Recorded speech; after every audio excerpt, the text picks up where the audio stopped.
Hey, it's Jordan. I am back.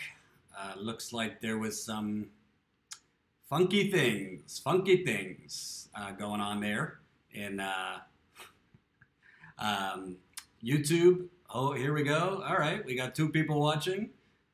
Jen, if you can add in the K at the end of the headline, that would be nice. Um, yeah, getting a little frustrated, cannot lie, with YouTube, who seems to have a problem notifying people who click on notifications to see when I'm live, or other independent journalists are live. I've pretty much held my tongue for the most part, but I'm getting close. I'm getting close because this is getting a little ridiculous. You know, it's one thing if, in just fair and square, people see your content, don't want to watch it, and you don't have a lot of viewers. That's fine. Obviously, people have a choice who they want to watch, what they want to watch, all that. But it is a problem when intentionally certain outlets are basically, due to algorithms or humans pulling switches, making sure that content can't be seen. I mean, to me, that is straight up censorship.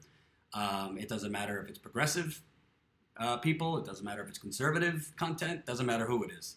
It's straight up censorship. It would be YouTube basically making sure that certain videos and certain channels and certain types of speech or information aren't seen, and that's wrong. Doesn't matter if you're progressive, conservative, whatever. So long term, once we get this company off the ground, we will not be depending on YouTube.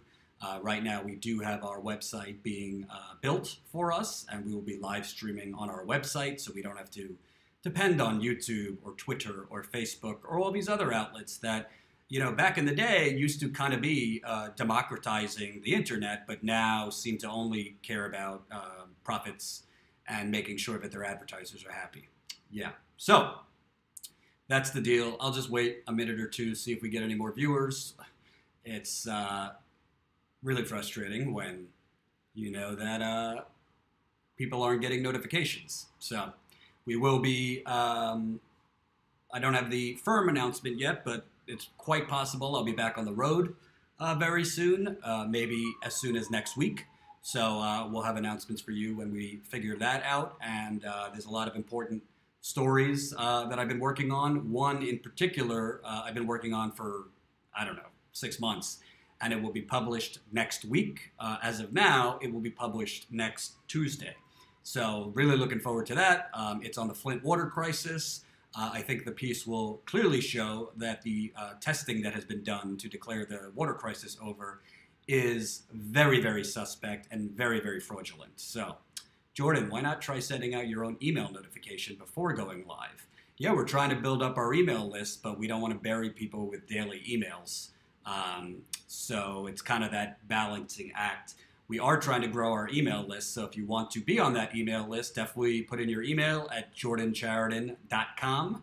And, another one, didn't get a notification for this. Yeah, that seems to be the common denominator here, folks. Even though you've clicked on all notifications, which if you haven't, make sure you click all notifications, it seems like you're not notified when I'm live, which is very frustrating for me because it takes a little time to prepare for this. And obviously, I have over 13,000 subscribers now. So with over 13,000 subscribers, you should pretty much, right when you go live, have a couple dozen people watching, and then the audience builds up. But in this wacky world of YouTube algorithms, even with 13,000 subscribers, you start with, I think, what did we start with? Like 5? Now we have 12. I mean, I don't really like coming off like, woe is me and I'm complaining, but it's not just me who suffers. The stories that I'm trying to cover are not getting any coverage anywhere else. And the communities that I'm covering aren't getting coverage anywhere else. So it's frustrating when YouTube, if you want to give them the benefit of the doubt and say it's not intentional, I think it is intentional. But it's frustrating when, this platform that used to be a very, democratic outlet. I don't mean like Democrat versus Republican. I just mean like anyone could go on YouTube, and if their content, was popular, they could grow a channel and in a lot of cases make a living. But now YouTube is essentially picking winners and losers, which is wrong. It's not right. So eventually we will get off YouTube, or stay on YouTube, but definitely not rely on it. So definitely go to my website, jordanchariton.com. You can put in your email so we could give you notifications down the road. We are also sending out exclusive emails so you get news first. And on my website, you could also contribute for specific reporting trips. We're looking for sponsorships so I can get back on the road to Flint and other places. So on top of being a monthly Patreon subscriber, you could also give one-time contributions for whatever amount you want to my PayPal. It is paypal.me/JordanChariton. Frank asks, any update for Super Chat to work? Nope, same story that I told yesterday. You can't do Super Chat unless your channel is monetized. For some reason, you explain it to me, we are still not monetized, even though we have over 3,000 subscribers more than you need. You need 10,000 subscribers to get monetization. We have over 13,000 in 3 months, by the way. So thank you, everybody who's subscribing. Yet, where YouTube first told us it would be the end of April. They had a backlog, so end of April. Then we go to them at the end of April. Now it's end of June. We'll go to them at the end of June. They'll say, well, maybe when your child is bar mitzvahed. If you could tell, I'm not feeling chipper because I'm tired of the games with YouTube. And soon enough, I will release the emails that I have back and forth with email that very clearly show when I ask them to take a look at why is it people aren't getting notified? Why is it that my videos aren't being delivered to subscribers who have subscribed? Why is it that as my subscribers go up, the views are going down? None of these things actually make sense. If you recall, I grew a very successful channel at TYT Politics, so I know how YouTube works. I know how it works. Usually when your subscribers go up, your views don't go down. Again, another notification. So sorry if it comes off like I'm complaining, but it's getting very, very frustrating. And it's also, hold on. Hey Jimmy, I'm live. Can I call you right back? Yeah. Bye. The great Jimmy Dore just called me. So at least there's some justice in the world. The great Jimmy Dore just called me. So I'll call him back. But yeah, it's very frustrating. And normally I go live at 5 p.m. Eastern. So hopefully people could just get back more into a routine to check on my channel around 5 o'clock. So because you're not going to get a notification, it seems, from YouTube. So definitely, yeah. I wish I had better news. Sorry that I'm taking so long on this, but I'm waiting for viewers to stumble upon my live stream. We've already seen how many, Jen? Looks like we've seen 7 or 8 people tell us they didn't get notified, even though they've clicked on all notifications. So very, very frustrating. Very, very frustrating. So call him back on speaker to notify him about your live video. Jimmy's a busy guy. I don't need to waste his time on my troubles. So anyway, I have a couple stories to cover today. Teresa Joy will be on after me. You won't get a notification that she's coming on, so I'm telling you, Teresa will be on after me. I'm going to get a massage right after this because my neck and my back is killing me. So I definitely need a massage. So you know, I am trying to go back to Flint, Michigan. You could help me go back to Flint, Michigan to cover the water crisis in Flint. You could obviously become a Patreon if you're not. Also, you could help sponsor the trip. We got $1,000 in contributions so that we could go to Virginia when we were in Virginia and West Virginia. If you have a couple of extra bucks to help us out, paypal.me/JordanChariton. That's paypal.me/JordanChariton. Your contributions are going to help me pay for the flight, help me pay for the hotel, help me pay for gas in the car. You know the drill. So thank you very much. And I will have a major investigative piece on Flint coming out next week, I believe on Tuesday.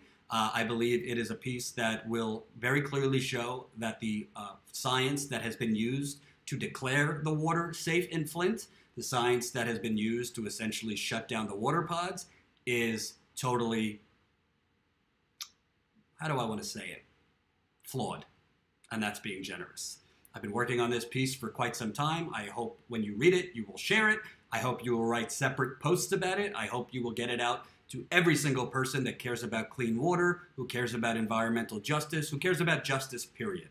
4 years later, the water is not safe. It is not clean. And I believe my piece will prove it without a shadow of a doubt. So stay tuned for that. I believe it's coming out on Tuesday. If you want to help me get back to Flint, paypal.me/Jordan Sheridan. Jen will put in the link a couple times in the chat. This money is not being used so I could go out for a fancy dinner. It's being used so I could go back and do the reporting that the corporate media should be going, but can't find time around Trump, porn stars, and Russia. So with that, I will start with Flint. I thought this, if we didn't need any more evidence that EPA Administrator Scott Pruitt is corrupt, if he's basically trying to,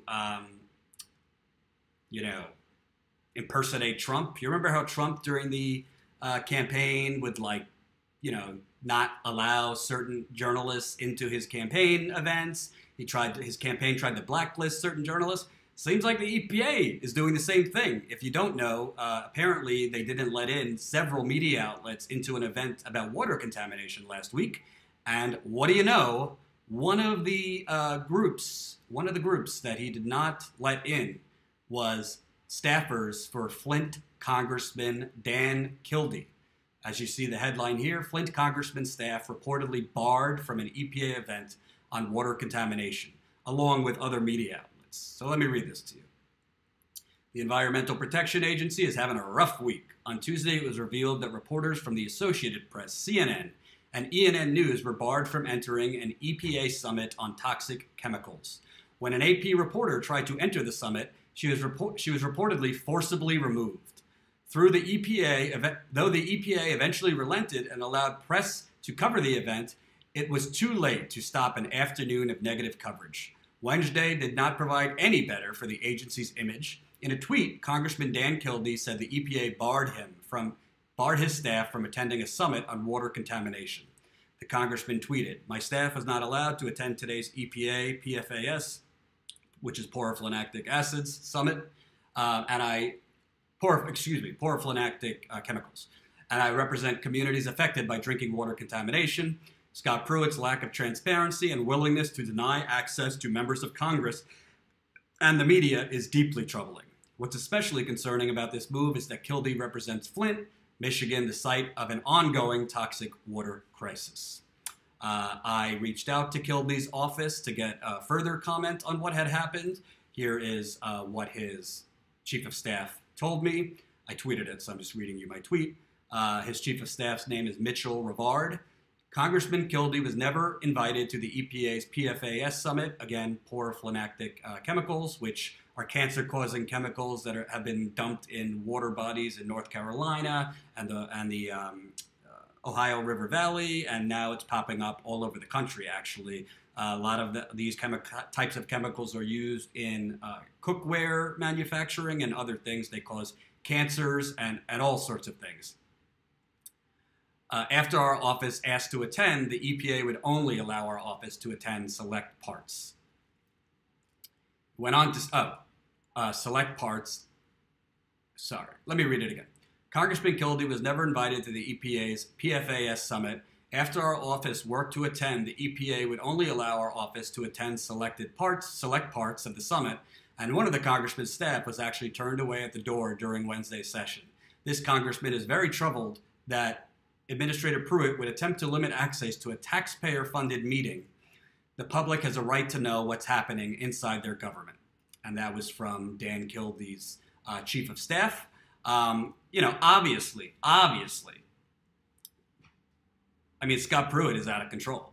And President Trump doesn't mind that Scott Pruitt is corrupt and trying to cover up basically the hijacking of the Environmental Protection Agency to fossil fuel companies, to chemical companies, and they're trying to cover it up by not allowing media in certain events, by not even allowing the staff for the congressman of Flint. You would think you'd invite the representative who represents Flint, Michigan, right?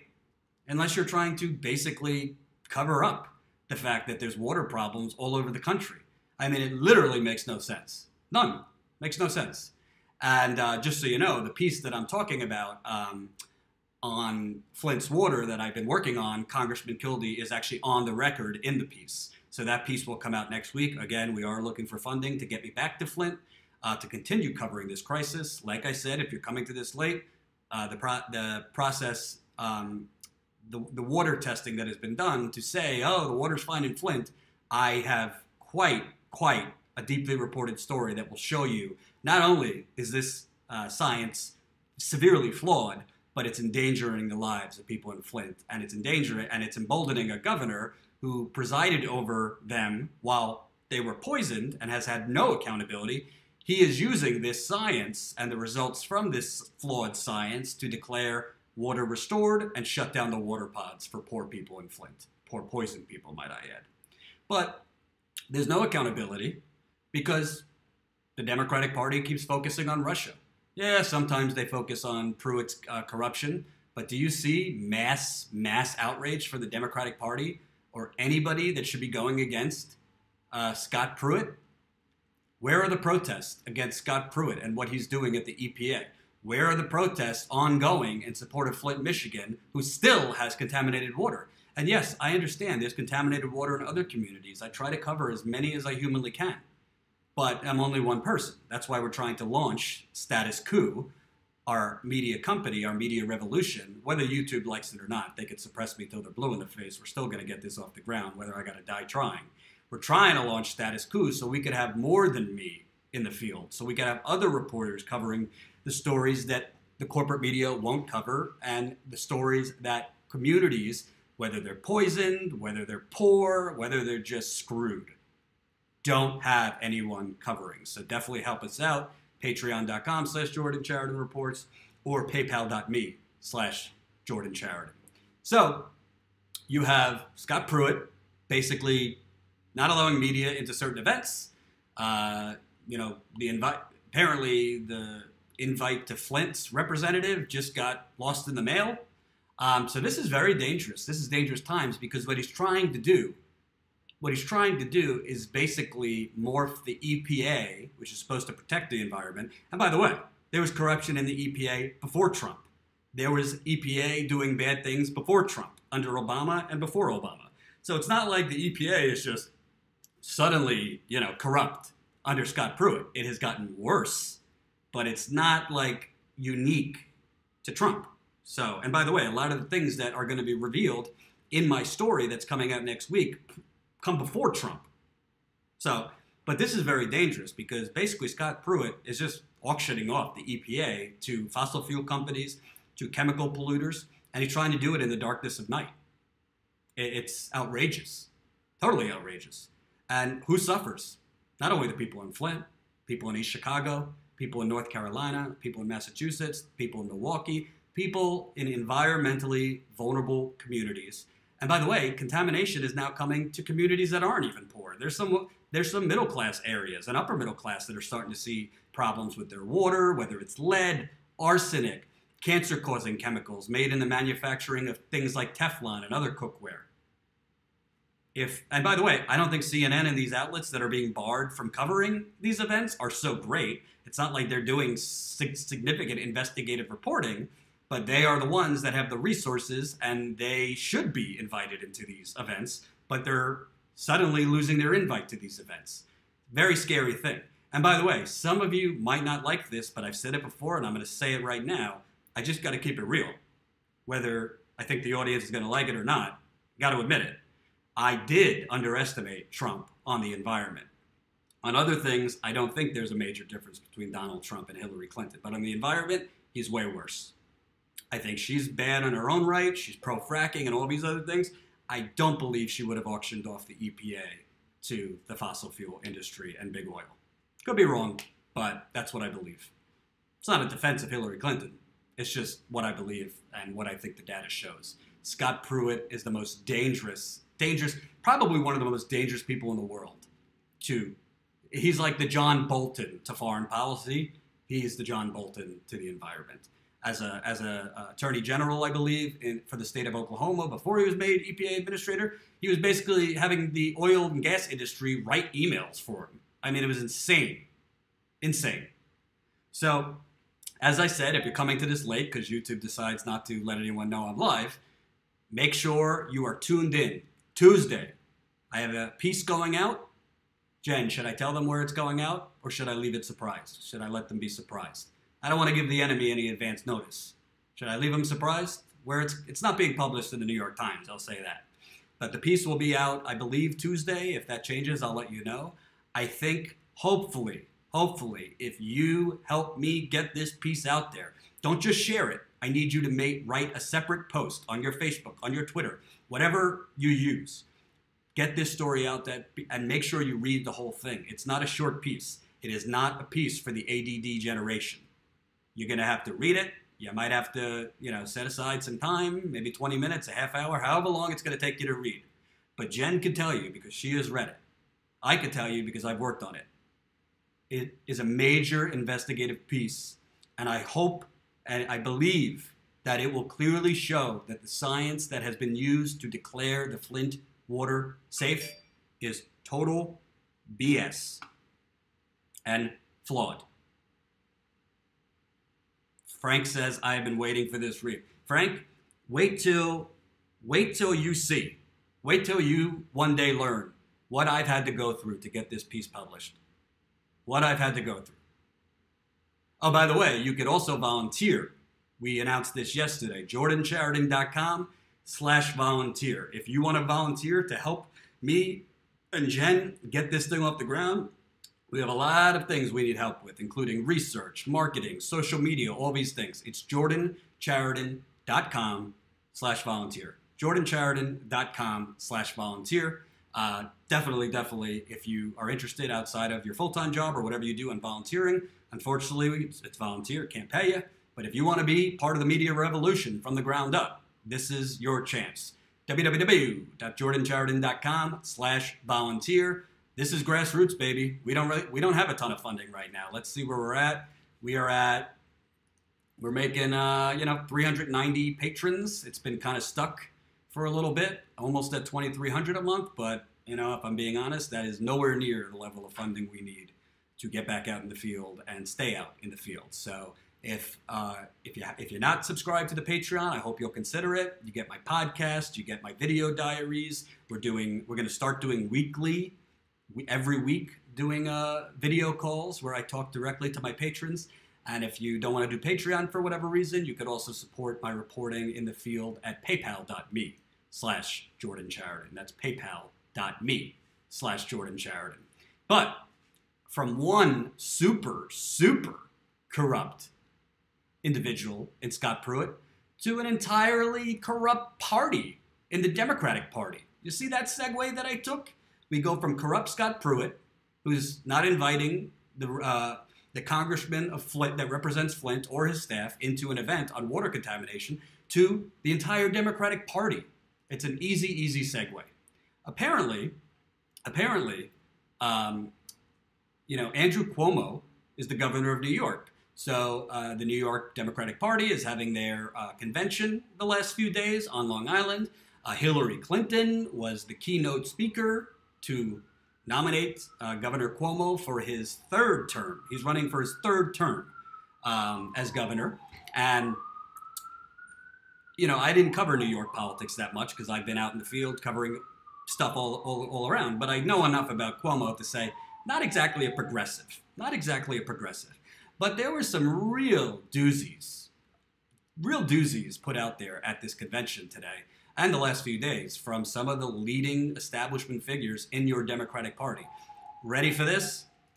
So we had our friend Joe Biden speak on behalf of the Governor Cuomo, and Joe Biden said, "Today, I take a backseat to no one on my progressive values. No one, says Biden. And by the way, Andrew Cuomo has never backed away from his progressive values. Oh, is that so? Say it ain't so, Joe. Say it ain't so. So apparently Joe Biden, who's coming to speak and endorse Governor Cuomo for a third term, obviously Cuomo is running against Cynthia Nixon. She's an activist. She was an actress in Sex and the City.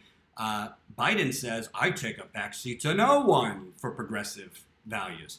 Well, if progressive values have been redefined as voting for NAFTA, voting to deregulate Wall Street in the 90s, voting for the crime bill, which put an unprecedented amount of black people in jail under President Clinton, voting for welfare reform, which threw single poor mothers off the welfare rolls, voting for the Iraq War, voting to deregulate the media industry, if that's now what the progressive values are, Joe Biden's one of the most progressive individuals out there.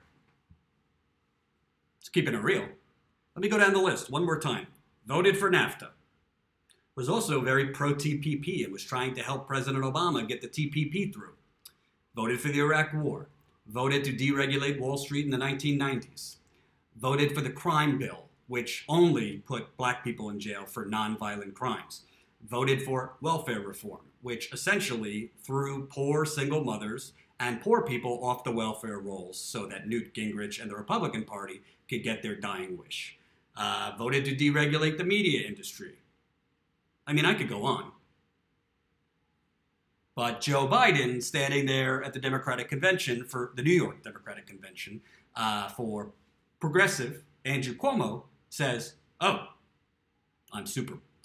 I will not take a back seat to anybody upon my progressive values. I guess he's talking about Bernie Sanders because there's all this hubbubaloo that Biden might run for president in 2020. I actually don't think he's going to, but, the puff pieces have already began ahead of his potential run.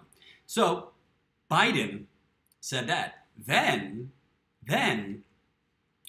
these people for the working poor, Governor Cuomo on Biden's comparison of their Corvettes.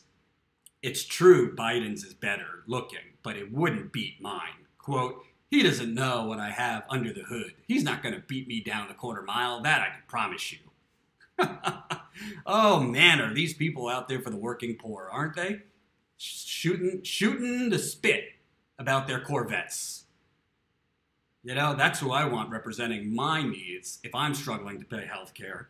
If I'm struggling to pay my rent, if I'm struggling to put food on the table for my children, let's just have people compare their Corvettes. And press the share button. Let's get this out to as many people as possible. This is the kind of rhetoric that's coming out at the New York Democratic Convention. But here was my favorite. You know a guy named Tom Perez? He's the Democratic National Committee chairman. He's the, all about, progressives who get things done. David says, hi, Jordan, we met in Indianapolis. Don't remember, but good to see you, David. I've met a lot of people. It's hard to remember. And I didn't sleep last night, so I'm a little tired. But thank you for watching, David. So you got Tom Perez, who has been pushing these neoliberal, corrupt, Wall Street-loving candidates. He went on TV with Bernie Sanders last year. Bernie's like, yeah, we need Medicare for all. Tom Perez is like huffing and puffing. Oh, well, I can't say Medicare for all because my donors won't like it. He hasn't really changed anything, really, in terms of the Democratic National Committee or corruption within the party. But, it's Tom Perez. So take a guess what Tom Perez had to say. I mean, the entitlement and arrogance has no bounds with these people. We often have debates about what wing of the Democratic Party we belong to, said Tom Perez, declaring that they're from the accomplishments wing of the party. While running through Cuomo's record. Tom Perez is from, Tom Perez, Joe Biden, Andrew Cuomo, they're from the accomplishment wing of the Democratic Party. Such accomplishments like losing to a reality TV star, used car salesman in Donald Trump, or losing over 1,000 seats all over the country over the last decade. Or now a poll just came out showing that if the elections were held today, the Republican Party would still keep the House. I mean, It never ends with these people. But they're from the accomplishment wing of the party. Well, they did just, good point, Frank, they did just accomplish something. 17 Democrats in the Senate and 33 in the House just helped the Republican Party deregulate Wall Street again. They were able to, I mean, it's not a full repeal of Dodd-Frank, but it might as well be. They just passed, and Trump signed today, with North Dakota Senator Heidi Heitkamp standing right next to her, that Democratic senator from North Dakota. She's up for re-election. They passed today the rolling back of regulations on Dodd-Frank to basically take off those onerous regulations from the big banks like Wells Fargo and Morgan Stanley and JP Morgan Chase and Bank of America, you know, because they didn't just take down the economy a decade ago, right? That you're still suffering from. Let's roll back the regulations. That sounds like a smart thing.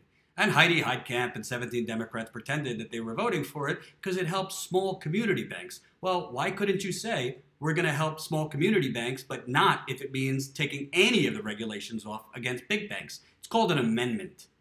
But of course they didn't care about this because all these Democrats, half of them up for re-election, are in love with Wall Street. In one breath, they tell you they're the party of the working people and they're fighting for you and blah, blah, blah, blah, blah, while they then repeal Dodd-Frank. That literally, after a decade, just a decade ago, these banks took down the global economy. But why let facts stop a good thing, right? So Tom Perez also said, in an apparent parting shot at Cynthia Nixon and Bill de Blasio, he said, Cuomo and Kathy Hochul, don't know who that is, are charter members of the accomplishment wing of the Democratic Party. We're charter members of the accomplishment wing of the Democratic Party. Please, as I exit the building, get me my sail. We want to sail down to Nantucket this weekend because we are charter members of the accomplishment wing of the Democratic Party. How's my accent there? Was my accent on point for establishment, out-of-touch Democrats like Tom Perez? So they haven't learned anything. Now, if Tom Perez wants to back Andrew Cuomo, that's his prerogative. But it's this arrogance. It's this talk, Joe Biden saying, my progressive values, I second to no one my progressive values. And Tom Perez, we're the accomplishment wing. Cynthia Nixon and these people, they're just like Bernie bros and gals. They don't accomplish anything. Yeah. That's going to help. It's going to help you retake the House of Representatives. It's going to help you try to win over progressive voters who know you're corrupt. That's certainly going to help, let me tell you. Saying basically Cynthia Nixon and other progressives are a bunch of losers. Because that's essentially what he's saying. If they're the accomplishment wing, what is Cynthia Nixon and Bill de Blasio and Bernie Sanders and these people? It's good messaging. Good messaging to try to bring in the progressive wing of the party. You know, the real progressives that actually want to stop these trade deals that give away all of our jobs, that don't vote for bills that jail black people at a disproportionate rate, that don't vote for endless war, killing soldiers, killing innocent civilians in Middle Eastern countries, and robbing us of the investment we need in America.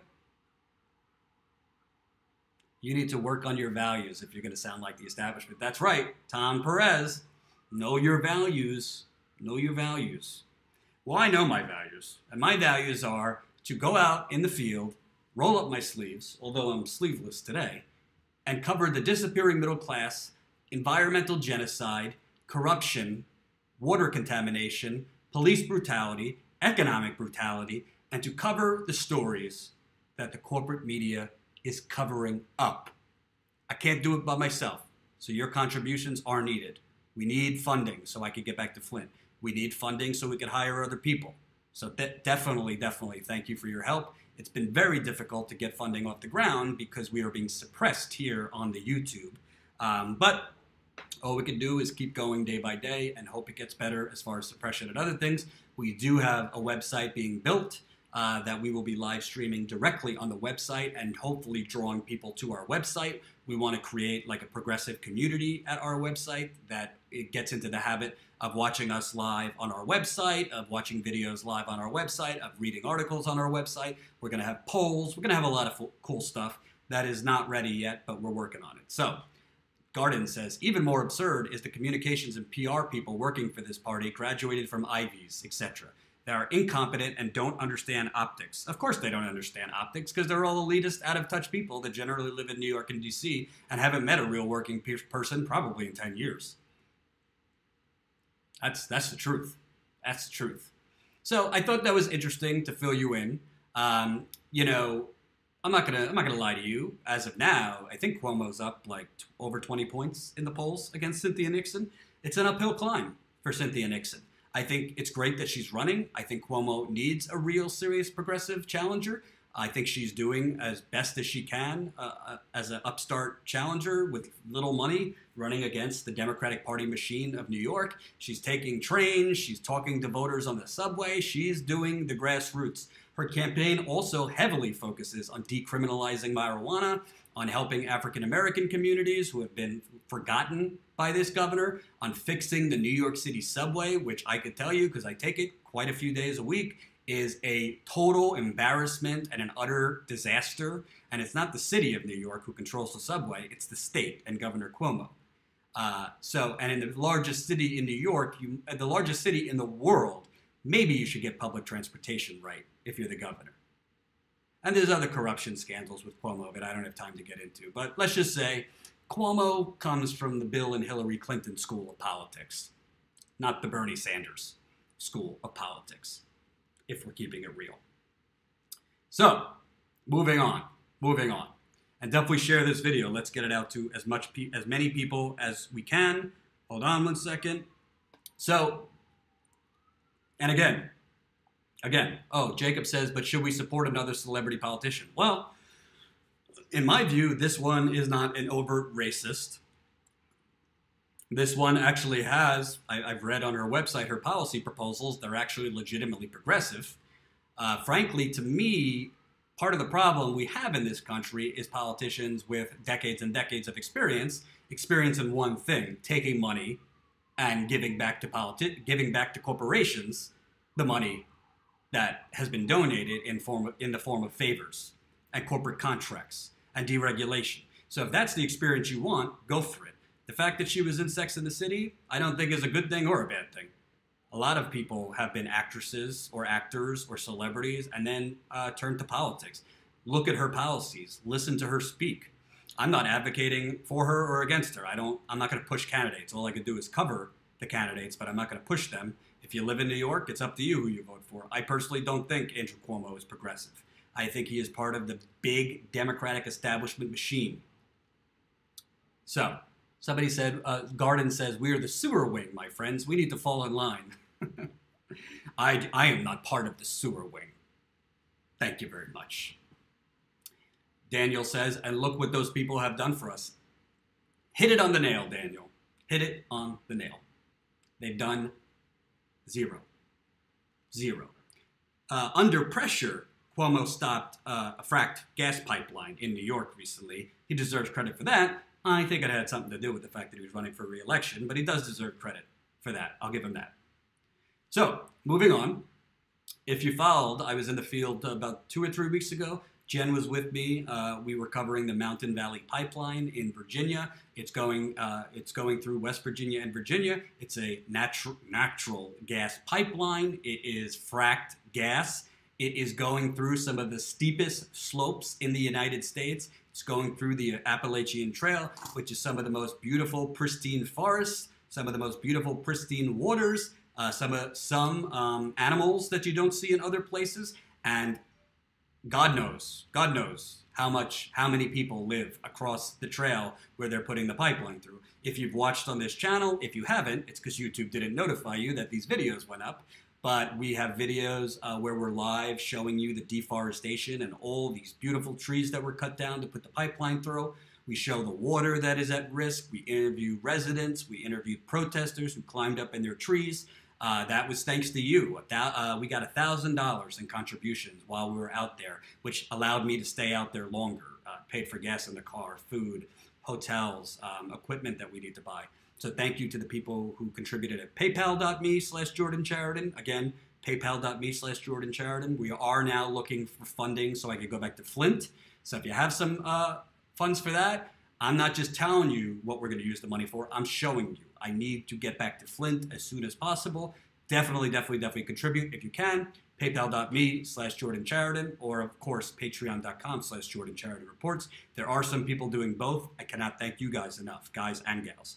Anyway, so there was a protester high up in atop a pole in Jefferson National Forest, named Nutty. I don't know if that's her real name, but Nutty climbed up on March 27th when it was still very cold, and she stayed up atop this pole in Jefferson National Forest to try and stop this pipeline from getting through West Virginia and Virginia. She stayed up there until yesterday. The U.S. National Forest Service had been denying her food, had been denying her water. She was basically out of food, and her water, I got mixed reports. Some people said she was drinking from the rainwater that was falling out of the skies. Some people said she had a little water left, but needless to say, her body and mind was slowly fading. And since a new protest started yesterday, Fern McDougal climbed up a pole connected to, she climbed up and made a platform connected to 2 trees. So she's up there now. Nutty decided to come down. So let me read you her post on her decision to come down. And by the way, don't you think it's kind of criminal that the fact that a young woman, 28 years old, was literally protesting atop a pole in a forest for almost 2 months? Did you hear about that from any media outlet? I didn't. Read an article here and there. I didn't see CNN covering it. I didn't see MSNBC covering it. Certainly not the New York Times, the Washington Post. Of course not. Why cover protests in the forests trying to stop unnecessary, dangerous pipelines that could explode and create epic forest fires, kill people within a 2.5-mile radius? Why bother covering that? Oh, that old thing? It's disgusting. So, here's what she wrote. Let me get it for you.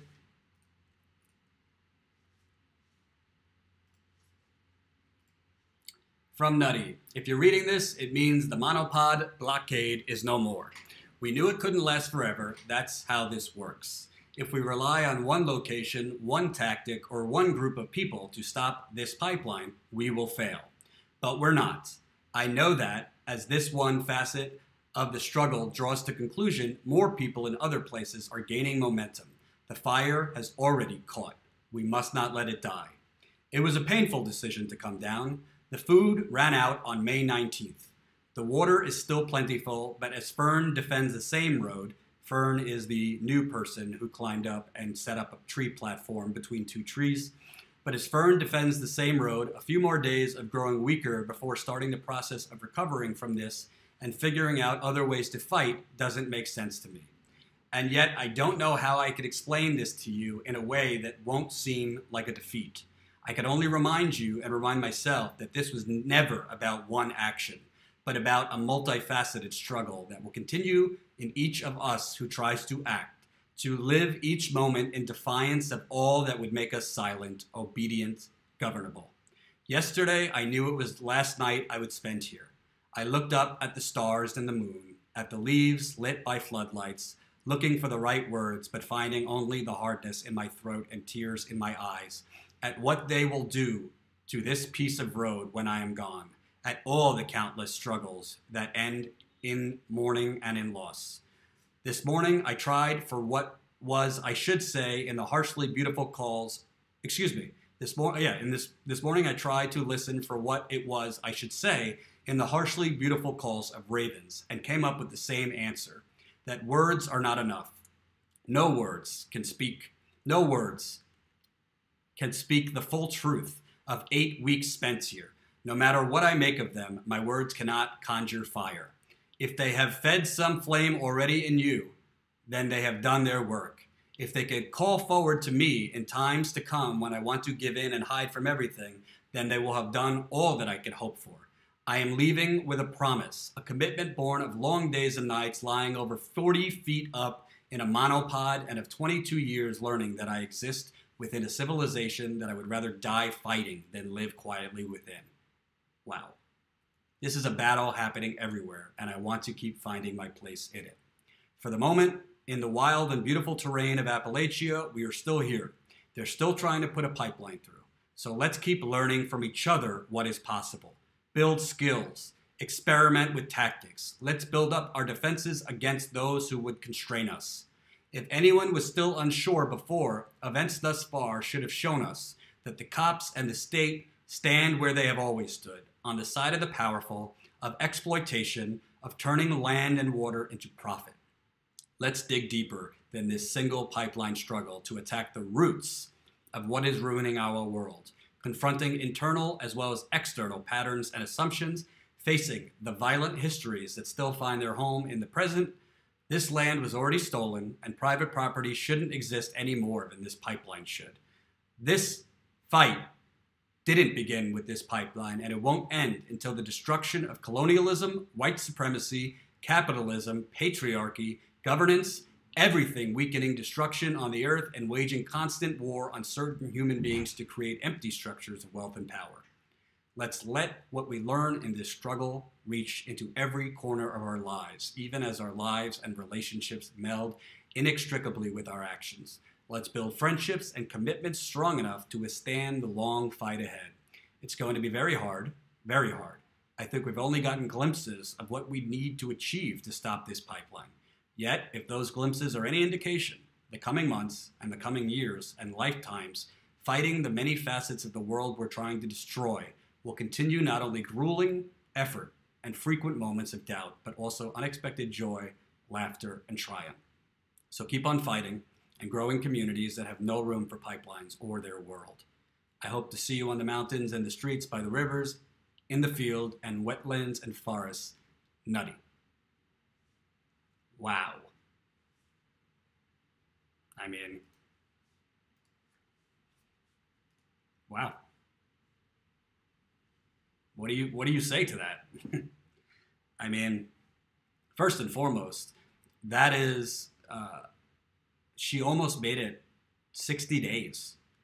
60 days atop a pole in a forest, living through very, very cold temperatures, living through very, very hot temperatures, living through the police and the Forest Service down there taunting her, living through them blasting sirens and music to try and get in her head, trying to deprive her of supporters who came in. They tried to keep the supporters very far from her, so she was in isolation. And the fact that, I'm not telling you, like, go climb up a tree and protest, but the fact that these people, there's been, I believe, 9 so far that have climbed up on trees, on poles, basically to block the trees from getting cut down. The pipeline needs these trees to be cut down to put the pipeline through the ground. The fact that they are putting their lives on the line, definitely their health on the line, the legal issues that they're going to face. They are American heroes. Whether you agree or disagree with what they're doing, when you're willing to fight to that level for what you believe, that's an American hero. And the U.S. National Forest denied food that came in via donations. They denied her water, which came in via donations. They denied her medical care. If you watched the interview I did with an attorney filed suit against the U.S. National Forest Service, who was denying her the ability for doctors to go do a check, an evaluation of her. They were denying her all of this. And you want to say we live in a democracy? Mike says you have to walk before you could run, or climb, in this case, before you could run. David Gregory, what are we waiting for? And by the way, the pipeline company, these fossil fuel companies, are getting forest land. They're getting people's personal property via eminent domain. the Federal Energy Regulatory Commission is basically handing out land, forest land, farmland, people's private land that they purchased, and giving it to fossil fuel companies, because the fossil fuel companies buy off the politicians, and they're using eminent domain to do this. So technically, this part of the forest apparently belongs now to Mountain Valley Pipeline. That's warped. That is warped. And she's right. It's capitalism, it's imperialism, it's colonialism, all of that. So, listen, I personally, when I was there, I couldn't cover it. I just had back surgery. I could not climb up do the mile and a half, I believe, was the walk up this mountain to get to where she was. I wasn't, and I'm not in the condition to do that, but I've tried to cover her. I think she's a hero for what she's done. There is zero shame in the fact that she came down after almost 60 days. The true shame is the corporate media who did not cover this. We have a freedom of speech in this country. We have a freedom of the press, but apparently the press is using those freedoms to cover Donald Trump, Russia, porn stars, and nothing else. It's disgusting. So kudos to Nutty for what she did. And now there is a new protester, which I covered yesterday. But I want to show you also a disturbing thing that happened this morning in Franklin County, Virginia. So as Nutty came down, apparently Mountain Valley Pipeline, they're getting a little nutty because they decided to cut down a tree with a live tree protester in the air 15 feet away. Watch this.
So if you didn't see that, that was human legs dangling. I mean, it's unreal. Hold on one second.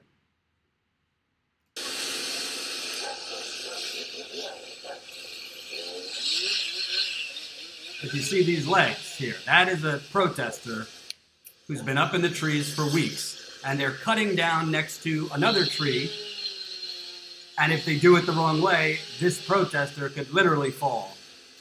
And God knows, either be killed or be severely injured. This is the fossil fuel company.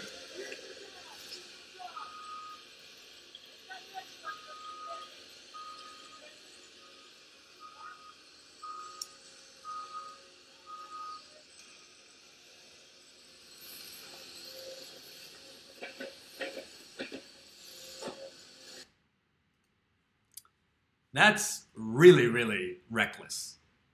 Unbelievably reckless. And here is what this protester had said.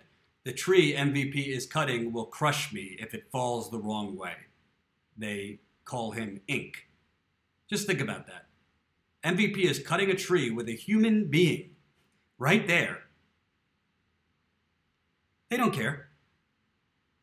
If it fell the wrong way, he'd be either dead or severely injured. But as we saw at the Dakota Access Pipeline, as we've seen with other pipelines, these pipeline companies, they're construction workers, they're private security workers, they just don't give a damn. Not one damn.